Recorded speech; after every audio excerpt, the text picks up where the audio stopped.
侧挡板，然后继续最外侧的9颗螺丝，这里1、2、3、4、5、6、7、8、9。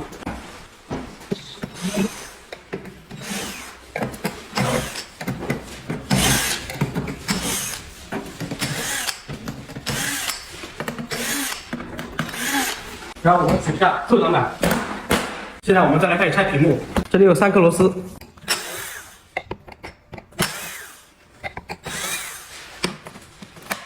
轻轻拔掉屏幕排线，这是我们打开左侧门，取出废木叉，拆掉这3颗螺丝，1、2、3。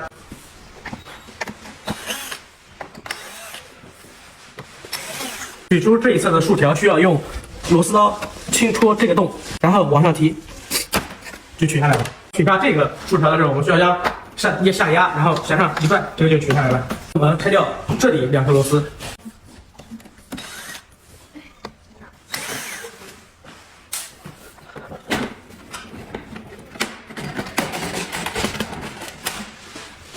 然后将整个2出前挡板就可以取下来了，向上一提，右盖板也取下来了。取下上盖板的时候，后面有屏幕排线，我们记得要把它拔掉。这里还有这里，拔的时候注意。好，552的外壳就拆掉了。我们先将右盖板上对齐这里的3个螺丝孔位，然后我们取出前挡板，从电源键这里给它对齐，将其卡的严丝合缝，关上整合。这时候取出上盖板，记得将排线掖到这个缝里。将其盖在机架顶上，然后轻轻的往左侧推，将这里对齐。我们打上螺丝，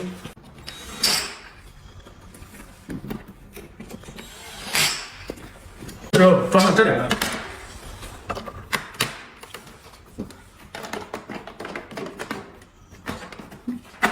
打上它的3颗金色螺丝。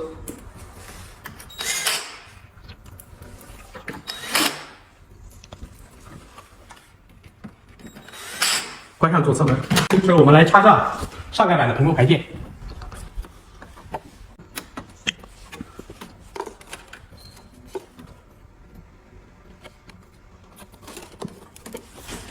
这个时候我们取出后挡板，将从电源插口这里先对齐，然后将它拍好，然后我们再上机器外围的9颗螺丝。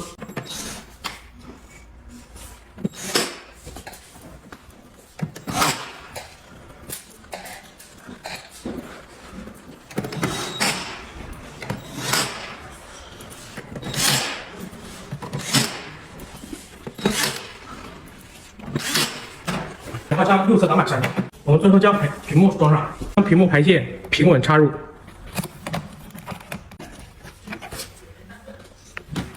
再装上屏幕的螺丝。